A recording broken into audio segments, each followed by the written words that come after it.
सूर्यापेट जिले में नौजवान का कत्ल कर दिया गया। मकतूल की शिनाख्त कृष्णा के तौर पर की गई है। नामालूम अफराद ने पत्थर डालकर उसका कत्ल कर दिया।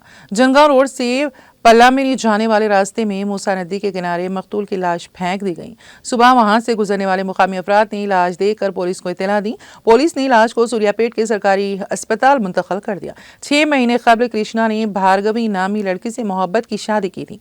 पुलिस इस पहलू की जांच कर रही है कि आया बैन जात शादी कत्ल का सबब बनी या फिर कोई पुरानी दुश्मनी इसकी वजह है।